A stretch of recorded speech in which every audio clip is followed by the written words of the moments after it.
Hello friends, ಎಲ್ರಿಗೂ ನಮಸ್ಕಾರ. Friends, Excel trend ಪಿಕ್ YouTube ಚಾನಲ್ಗೆ ಸ್ವಾಗತ. ನಾನು ನಿಮ್ಮ ಕಾಶಿನಾಥ್ ಮಾತಾಡ್ತಾ ಇದ್ದೀನಿ. ಫ್ರೆಂಡ್ಸ್, ಪ್ರಪಂಚದಾದ್ಯಂತ ಕಾಯ್ತಾ ಇರೋ ದಿನ ಹತ್ರ ಬಂದೇ ಬಿಡ್ತು. ಅದು ಯಾವ ದಿನ ಅಂತಂದ್ರೆ ಜೂನ್ 4 ಎಲೆಕ್ಷನ್ ರಿಸಲ್ಟ್ ದಿನ. ಸೊ ಎಲೆಕ್ಷನ್ ರಿಸಲ್ಟ್ ದಿನ ಪ್ರಪಂಚದಾದ್ಯಂತ ಯಾರ್ಯಾರು ಎಷ್ಟು ಕುತೂಹಲದಿಂದ ಕಾತರದಿಂದ ಕಾಯ್ತಾ ಇದ್ದಾರೋ ನನಗೆ ಗೊತ್ತಿಲ್ಲ. ಆದ್ರೆ ನಾನು ಮತ್ತೆ ನೀವು ಎಕ್ಸ್ಟ್ರಾ ಇಂಟ್ರೆಸ್ಟ್ ಇಂದ ಅಂತೂ, ಎಕ್ಸ್ಟ್ರಾ ಕಾಳಜಿಯಿಂದ ಮತ್ತೆ ಎಕ್ಸ್ಟ್ರಾ ಕಾಷನ್ ಇಂದ ಅಂತೂ ಕಾಯ್ತಾ ಇದೀವಿ ಅಂತ ನನಗೆ ಗೊತ್ತು. ಯಾಕೆ ಅಂತಂದ್ರೆ ನಾನು ಮತ್ತೆ ನೀವು ಮಾರ್ಕೆಟ್ ಅಲ್ಲಿ ಟ್ರೇಡ್ ಮಾಡ್ತಾ ಇದೀವಿ ಮತ್ತೆ ಇನ್ವೆಸ್ಟ್ಮೆಂಟ್ ನ ಮಾಡ್ತಾ ಇದೀವಿ. ಸೊ ನಮ್ಗೆ ರಿಸಲ್ಟ್ಸ್ ಏನಾಗುತ್ತೆ ಅನ್ನೋದಕ್ಕಿಂತ ರಿಸಲ್ಟ್ಸ್ ಬಂದಿದ್ದಾದ್ಮೇಲೆ ಮಾರ್ಕೆಟ್ ಅಲ್ಲಿ ಏನ್ ಮೂವ್ ಆಗುತ್ತೆ ಅಥವಾ ಮಾರ್ಕೆಟ್ ಯಾವ ಕಡೆ ಮೂವ್ ಆಗುತ್ತೆ ಅನ್ನೋದು ತುಂಬಾ ತುಂಬಾ ತುಂಬಾ ಇಂಪಾರ್ಟೆಂಟು. ಹಾಗಾಗಿ ನಾನು ಮತ್ತೆ ನೀವು ತುಂಬಾ ಕಾತರದಿಂದ ಕಾಯ್ತಾ ಇದೀವಿ. ಸೊ ಈಗ 2024 ಎಲೆಕ್ಷನ್ ನ ರಿಸಲ್ಟ್ಸ್ ಏನಾಗ್ಬೋದು ಇದನ್ನ ನಾವು ನೋಡ್ಬೇಕು ಅಂತಂದ್ರೆ ಡೇಟಾ ಮುಖಾಂತರ 2004 ಅಲ್ಲಿ ಏನಾಯ್ತು, 2009 ಅಲ್ಲಿ ಏನಾಯ್ತು, 2014 ಅಲ್ಲಿ ಏನಾಯ್ತು, 2019 ಅಲ್ಲಿ ಏನಾಯ್ತು ಅಂತ ನೋಡಿದಾಗ ನಮ್ಗೊಂದು ಕ್ಲಾರಿಟಿ ಸಿಗುತ್ತೆ. ಆ ಸರಿ ಆದಂಗೆ ಈ ಸರಿ ಆಗ್ಬೇಕು ಅಂತ ಇಲ್ಲ, ಆದ್ರೆ ಒಂದು ಕ್ಲಾರಿಟಿ ಸಿಗುತ್ತೆ ಏನಾದ್ರೆ ಏನಾಗ್ಬೋದು ಅಂತ. ಸೊ ಹಾಗಾಗಿ ನಾನು ಈ ವಿಡಿಯೋ ಮುಖಾಂತರ 2024 ಎಲೆಕ್ಷನ್ ರಿಸಲ್ಟ್ಸು ಏನಾಗುತ್ತೆ, ಏನಾದ್ರೆ ಏನಾಗ್ಬೋದು ಮಾರ್ಕೆಟ್ ಅಲ್ಲಿ, ಮತ್ತೆ ಆಸ್ ಎ ಇನ್ವೆಸ್ಟರ್ ಮತ್ತೆ ಆಸ್ ಎ ಟ್ರೇಡರ್ ನಾವು ಕೆಲವೊಂದು ಸ್ಟೆಪ್ಸ್ ನ ತಗೋಬೇಕಾಗುತ್ತೆ. ಅದನ್ನ ಈ ವಿಡಿಯೋ ಮುಖಾಂತರ ನಾನು ನಿಮ್ಗೆ ತಿಳಿಸೋದಕ್ಕೆ ಪ್ರಯತ್ನ ಪಡ್ತೀನಿ. ಸೊ ಬನ್ನಿ, ಹಾಗಾದ್ರೆ ಈ ವಿಡಿಯೋದಲ್ಲಿ ನಾವು 2004 ಅಲ್ಲಿ ಏನಾಯ್ತು ಅಂತ ನೋಡೋಣ.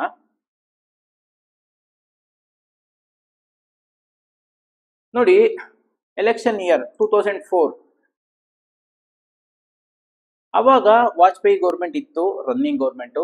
ಎಕ್ಸ್ಪೆಕ್ಟೇಷನ್ ಏನಿತ್ತು ಅಂತಂದ್ರೆ ನೆಕ್ಸ್ಟ್ ಕೂಡ ವಾಜಪೇಯಿ ಗೌರ್ಮೆಂಟ್ ಅಂದ್ರೆ NDA ಗೌರ್ಮೆಂಟೇ ಬರುತ್ತೆ ಅನ್ನೋ ಎಕ್ಸ್ಪೆಕ್ಟೇಷನ್ ಇತ್ತು. ಆದ್ರೆ 2004 ರಿಸಲ್ಟ್ಸ್ ಅಡ್ವರ್ಸ್ ಆಗಿ ಬಂತು, ಅಂದ್ರೆ ವೆರಿ ಸರ್ಪ್ರೈಸಿಂಗ್ ರಿಸಲ್ಟ್ ಬಂತು. ಹಾಗಾಗಿ ಶಾರ್ಟ್ ಟರ್ಮ್ ಅಲ್ಲಿ ಮಾರ್ಕೆಟ್ ಕ್ರಾಶ್ ಆಯ್ತು. ಸೊ ಮಾರ್ಕೆಟ್ ಆ ಟೈಮಲ್ಲಿ ಡೌನ್ ಆಯ್ತು. ನೋಡಿ, ನಿಮ್ಗೆ ಗ್ರಾಫ್ ಮುಖಾಂತರ ತೋರಿಸ್ತೀನಿ, ಚಾರ್ಟ್ ಮುಖಾಂತರ. 2004 ರಿಸಲ್ಟ್ಸ್ ಅಲ್ಲಿ 2 ದಿನದಲ್ಲಿ ಮಾರ್ಕೆಟ್ ಡೌನ್ ಆಗಿದೆ. ಸೊ ಇಲ್ಲಿ ಯಾಕೆ ಇಷ್ಟೊಂದು ಡೌನ್ ಆಯ್ತು ಅಂತಂದ್ರೆ ಎಕ್ಸ್ಪೆಕ್ಟೇಷನ್ ಈಸ್ NDA ಗೌರ್ಮೆಂಟ್, ಆದ್ರೆ ಬಂದಿದ್ದು ಆಪೋಸಿಟ್ ಗೌರ್ಮೆಂಟ್. ಹಾಗಾಗಿ ಇನಿಷಿಯಲ್ ರಿಯಾಕ್ಷನ್ ನಮ್ಗೆ ಡೌನ್ವರ್ಡ್ ಇದೆ. ಅದಾದ್ಮೇಲೆ ಮಾರ್ಕೆಟ್ ರಿಕವರಿ ಆಗ್ಲಿಲ್ವಾ? ರಿಕವರಿ ಆಯ್ತು. ಆಮೇಲೆ ಸ್ವಲ್ಪ ತಿಂಗಳುಗಳು ಕಳೆದಿದ್ದಾದ್ಮೇಲೆ ಮಾರ್ಕೆಟ್ ಮೇಲಕ್ಕೆ ಹೋಗಿದೆ. Next 2009, no clear view. No clear view ಅಂತಂದ್ರೆ ಯಾರಿಗೂ ಎಕ್ಸ್ಪೆಕ್ಟೇಷನ್ ಗೊತ್ತಿರ್ಲಿಲ್ಲ ಇದೇ ಬರ್ಬೋದು ಅದೇ ಬರ್ಬೋದು ಅಂತ. ಯಾಕೆ ಅಂತಂದ್ರೆ 2008 ಜನವರಿನಲ್ಲಿ ಸ್ಟಾಕ್ ಮಾರ್ಕೆಟ್ ನ ಬಿಗ್ಗೆಸ್ಟ್ ಫಾಲ್ ಆಗಿತ್ತು. ಒಂದು ರೀಸನ್, ಎಕಾನಮಿ ತುಂಬಾ ಡೌನ್ ಅಲ್ಲಿತ್ತು, because across the world recession ನಡೀತಾ ಇತ್ತು. ಸೊ ಹಾಗಾಗಿ 2004 ಇಂದ 2009 ಏನು ನಮ್ಮ UPA ಗೌರ್ಮೆಂಟ್ ಇತ್ತು, ಅದು ಪರ್ಫಾರ್ಮೆನ್ಸ್ ಚೆನ್ನಾಗಿ ಮಾಡಿದ್ಯಾ ಮಾಡಿಲ್ವಾ ಅಥವಾ ಇದೇ ಗೌರ್ಮೆಂಟ್ ಬರುತ್ತಾ ಬರಲ್ವಾ ಅಂತ ಯಾರಿಗೂ ಒಂದು ಎಕ್ಸ್ಪೆಕ್ಟೇಷನ್ ಅನ್ನೋದು ಇರಲಿಲ್ಲ. ಹಾಗಾಗಿ ನೋ ಕ್ಲಿಯರ್ ವ್ಯೂ. ಆದ್ರೆ ರಿಸಲ್ಟ್ಸ್ ಬಂದಿದ್ದು ವೆರಿ ಸರ್ಪ್ರೈಸಿಂಗ್. ಅಂದ್ರೆ UPA ಗೌರ್ಮೆಂಟೇ ಬಂತು, ಒಂದು ಗೌರ್ಮೆಂಟ್ ಕಂಟಿನ್ಯೂ ಅಂದ್ರೆ 5 years ಆದ್ಮೇಲೆ ಇನ್ನೊಂದು ಸಲಿ ಅದೇ ಟರ್ಮ್ ಬಂತು, ಅದೇ ಗೌರ್ಮೆಂಟ್ ಬಂತು ಅಂತಂದ್ರೆ ಏನಾಗುತ್ತೆ ಅಂತಂದ್ರೆ ಪಾಲಿಸೀಸ್ ಯಾವುದು ಚೇಂಜ್ ಆಗಲ್ಲ. ಸೊ ಇನ್ವೆಸ್ಟರ್ಸ್ ಎಲ್ಲ ಇನ್ನ ಹೋಪ್ಸ್ ಇರುತ್ತೆ, ಅಂದ್ರೆ ತುಂಬಾ ಚೇಂಜಸ್ ಇರಲ್ಲ. ಸೊ ಹಾಗಾಗಿ ಇದು ಸರ್ಪ್ರೈಸಿಂಗು. ಸೊ ಈ ಟೈಮಲ್ಲಿ ಏನಾಯ್ತು ಅಂತಂದ್ರೆ ಫಸ್ಟ್ ಟೈಮ್ ಸ್ಟಾಕ್ ಮಾರ್ಕೆಟ್ ಅಲ್ಲಿ ಅಪ್ವರ್ಡ್ ಸರ್ಕ್ಯೂಟ್ ಆಯ್ತು. ಸ್ಟಾಕ್ ಮಾರ್ಕೆಟ್ ಸೆನ್ಸೆಕ್ಸ್ ಮತ್ತೆ ನಿಫ್ಟಿ ಅಪ್ವರ್ಡ್ ಸರ್ಕ್ಯೂಟ್ ಅಲ್ಲಿ ಓಪನ್ ಆಯ್ತು. ಇದು ಲೈಫ್ ಟೈಮ್ ಅಲ್ಲಿ ಒಂದೇ ಸರಿ ಇವತ್ತರೆಗೂ ಆಗಿರೋದು. ಅದಕ್ಕೂ ಮೊದಲು ಡೌನ್ವರ್ಡ್ ಸರ್ಕ್ಯೂಟ್ಸ್ ಆಗಿದೆ, ಆದ್ರೆ ಅಪ್ವರ್ಡ್ ಸರ್ಕ್ಯೂಟ್ಸ್ ಆಗಿಲ್ಲ. ನೋಡಿ, ತೋರಿಸ್ತೀನಿ ಡಯಾಗ್ರಾಮ್ ಅಲ್ಲಿ. ಇದು ಈ ದಿನ ಒಂದೇ ಕ್ಯಾಂಡಲ್ ಅಲ್ಲಿ 3000 ಆಲ್ಮೋಸ್ಟ್ 700 ಇದ್ದಿದ್ದು 4300 4350ವರೆಗೂ 10% ಫಸ್ಟ್ ಸರ್ಕ್ಯೂಟ್ ಆಯ್ತು. ಅದಾದ್ಮೇಲೆ ಮತ್ತೆ 10% ಸರ್ಕ್ಯೂಟ್ ಆಗಿ ಮಾರ್ಕೆಟ್ ಅವತ್ತು ಕ್ಲೋಸ್ ಆಯ್ತು. ಅದಾದ್ಮೇಲೆ ಇನಿಷಿಯಲ್ ರಿಯಾಕ್ಷನ್ ಅಪ್, ಅದಾದ್ಮೇಲೆ ಕಂಟಿನ್ಯೂಸ್ ಆಗಿ ಸ್ವಲ್ಪ ದಿನ ಅಪ್ ಆಗಿ ಅದಾದ್ಮೇಲೆ ನಾರ್ಮಲ್ ಆಗಿ ಸೈಡ್ ವೇಸು ಅಥವಾ ನಾರ್ಮಲ್ ಮೂವ್ಮೆಂಟ್ಸು ಆಗಿದೆ. ನೆಕ್ಸ್ಟ್ 2014 ಅಲ್ಲಿ ಮೋದಿ ಗೌರ್ಮೆಂಟ್ ಎಕ್ಸ್ಪೆಕ್ಟೇಷನ್ ಇತ್ತು, ಅಂದ್ರೆ ಎಕ್ಸ್ಪೆಕ್ಟೆಡ್ ಏನಿದೆ ಅದೇ ತರ ರಿಸಲ್ಟ್ಸ್ ಬಂತು. ಹಾಗಾಗಿ ನೋ ಸರ್ಪ್ರೈಸ್.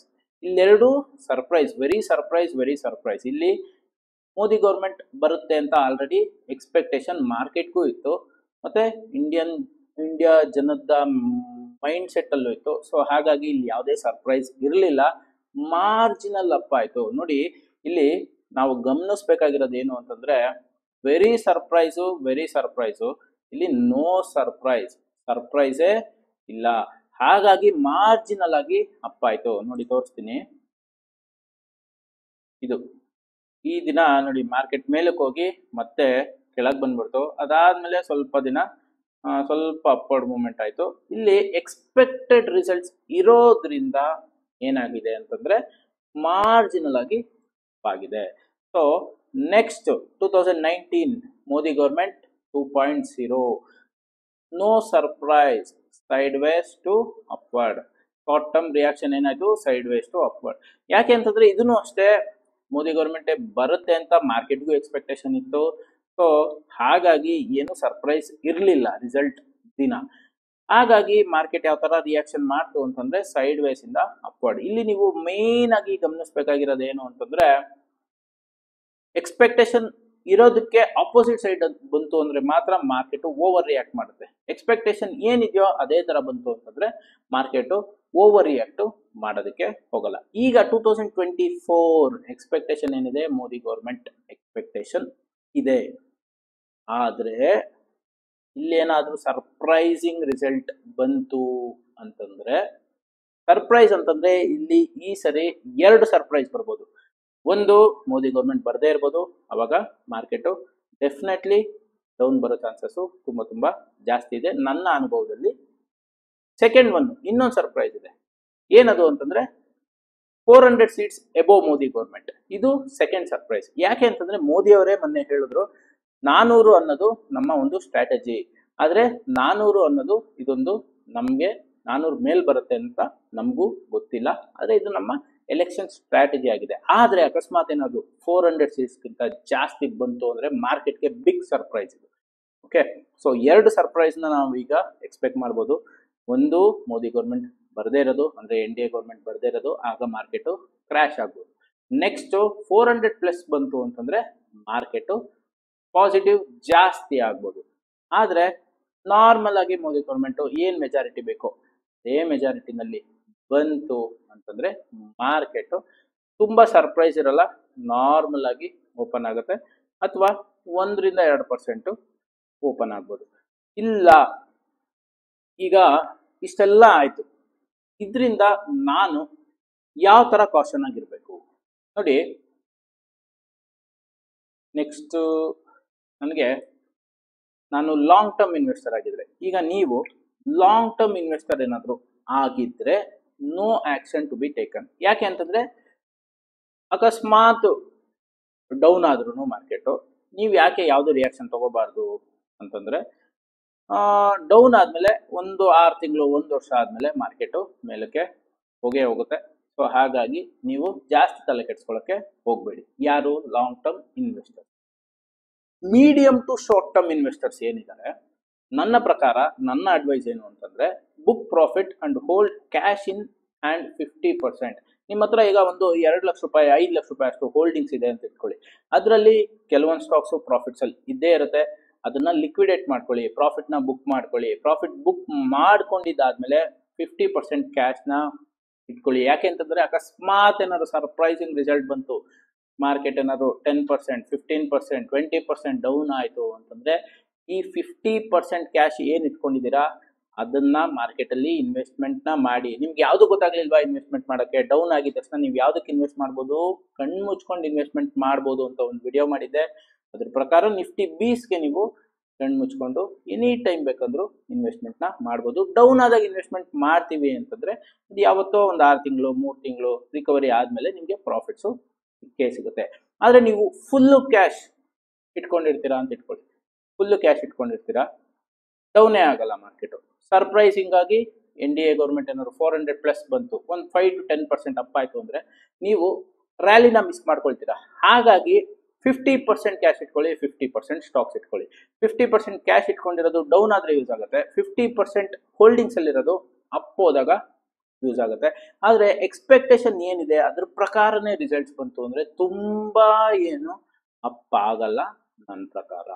ಓಕೆನಾ?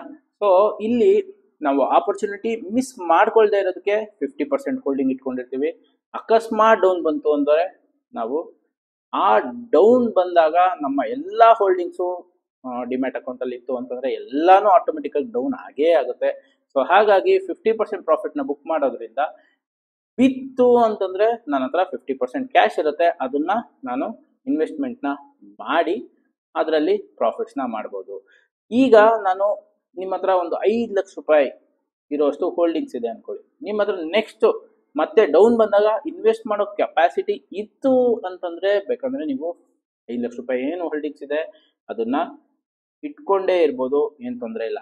ಆದರೆ ನನ್ನ ಹತ್ರ ಸೀಮಿತವಾಗಿ ಸ್ಟಾಕ್ ಮಾರ್ಕೆಟ್ಗೆ ಅಂತ 5 ಲಕ್ಷ ರೂಪಾಯಿ ಇದೆ, ನಾನು ಮತ್ತೆ ಡೌನ್ ಬಂತು ಅಂತಂದರೆ ಇನ್ವೆಸ್ಟ್ ಮಾಡೋದಕ್ಕೆ ರೆಡಿ ಇಲ್ಲ ಅಂತಂದಾಗ ಮಾತ್ರ ನೀವು book profit and hold cash in and 50% ಇದು ನಿಮಗೆ ಯೂಸ್ ಆಗುತ್ತೆ. ಯಾಕೆಂತಂದರೆ ನೀವು medium to short term investors. Medium to short term ಅನ್ನೋರಿಗೆ ಅಕಸ್ಮಾತ್ ನೀವು ಫುಲ್ಲು 100% ಹೋಲ್ಡಿಂಗ್ಸಲ್ಲಿ ಇಟ್ಕೊಂಡು ಮಾರ್ಕೆಟ್ ಡೌನ್ ಆಯಿತು ಅಂತಂದರೆ ನೀವು ನೆಕ್ಸ್ಟ್ 3 to 6 ಮಂತ್ಸ್ವರೆಗೂ ಸ್ಟ್ರಕ್ ಆಗಿಬಿಡ್ತೀರಾ. ಸ್ಟ್ರಕ್ ಆಯಿತು ಅಂತಂದರೆ ನೀವು ಏನೂ ಮಾಡೋಕ್ಕಾಗಲ್ಲ. ಲಾಂಗ್ ಟರ್ಮ್ ಇನ್ವೆಸ್ಟರ್ಸ್ ಆದರೆ ಅವರು ಸ್ಟ್ರಕ್ ಆದರೂ ಪರವಾಗಿಲ್ಲ, ಯಾಕೆಂದರೆ ಎನಿಹೌ ಅವರು ಲಾಂಗ್ ಟರ್ಮ್ ಇನ್ವೆಸ್ಟರ್ಸೇ, ಸೊ ಅವ್ರಿಗೇನು ಯೋಚನೆ ಇರೋದಿಲ್ಲ.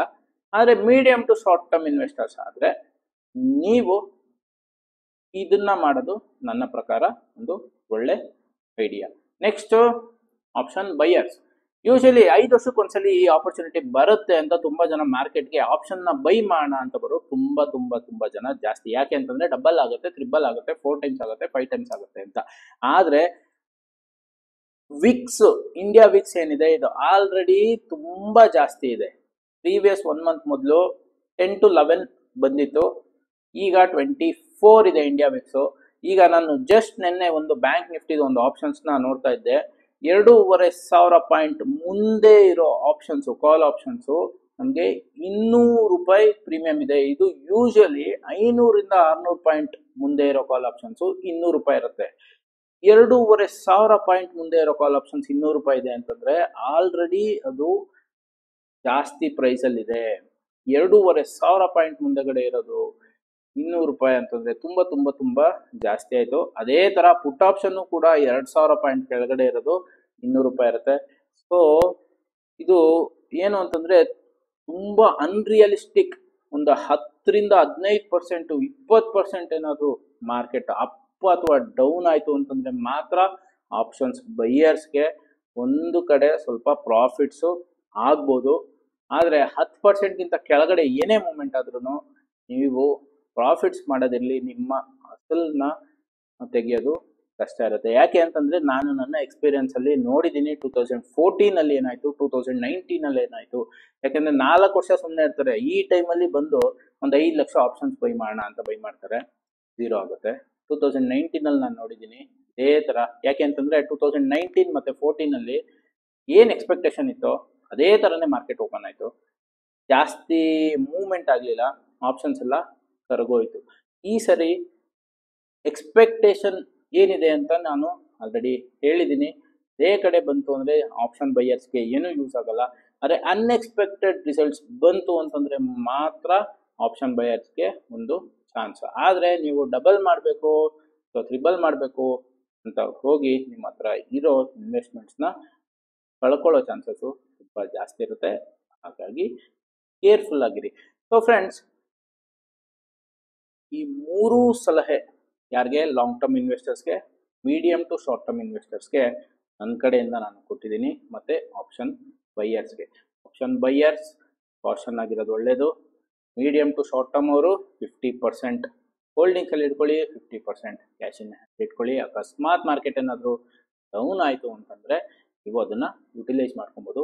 ಲಾಂಗ್ ಟರ್ಮ್ ಇನ್ವೆಸ್ಟರ್ಸು ನೀವು ಯಾವುದೇ ರೀತಿಯ ಆ್ಯಕ್ಷನ್ ತೊಗೊಳೋದು ಬೇಕಾಗಿಲ್ಲ. ಯಾಕೆಂತಂದರೆ ನೀವು ಲಾಂಗ್ ಟರ್ಮ್ ಇನ್ವೆಸ್ಟರ್ಸ್. ಯಾಕೆಂದರೆ ನಾವು 2004 ಇಂಡಿಯಾ ಗೌರ್ಮೆಂಟ್ ಬರದೇ ಇದ್ದಾಗ ನೋಡಿದ್ದೀವಿ, ಕ್ರ್ಯಾಶ್ ಆದಮೇಲೆ ಆಟೋಮೆಟಿಕ್ಕಾಗಿ 2004 2007 ಏನಿದೆ ಇದು U P A government form ಆದಮೇಲೆ ಬುಲ್ ಮಾರ್ಕೆಟ್ ಇತ್ತು. ಸೊ ಹಾಗಾಗಿ ಲಾಂಗ್ ಟರ್ಮ್ ಇನ್ವೆಸ್ಟರ್ಸು ಯಾವುದೇ ತಲೆನ ಕೆಡಿಸ್ಕೊಳ್ಳೋದು ಬೇಕಾಗಿಲ್ಲ. ಸೊ ಫ್ರೆಂಡ್ಸ್, ಈ ವಿಡಿಯೋ ನಿಮಗೆಲ್ಲ ಉಪಯುಕ್ತ ಅಂತ ಅನ್ನಿಸ್ತಾ ಇದೆ, ಮತ್ತು ಒಂದು ಇನ್ಫಾರ್ಮೇಷನ್ ಸಿಗ್ತಾ ಇದೆ ಅಂತ ಅನಿಸಿದ್ರೆ ನಿಮ್ಮ ಫ್ಯಾಮಿಲಿ ಮತ್ತು ಫ್ರೆಂಡ್ಸ್ ಗ್ರೂಪಲ್ಲಿ ನನ್ನ ಈ ವಿಡಿಯೋನ ಶೇರ್ ಮಾಡಿ, ನನ್ನ ಚಾನೆಲ್ಗೆ ಸಬ್ಸ್ಕ್ರೈಬ್ ಆಗಿ ಅಂತ ಹೇಳ್ತಾ ನನ್ನ ಈ ವಿಡಿಯೋನ ಥ್ಯಾಂಕ್ ಯು ಫ್ರೆಂಡ್ಸ್.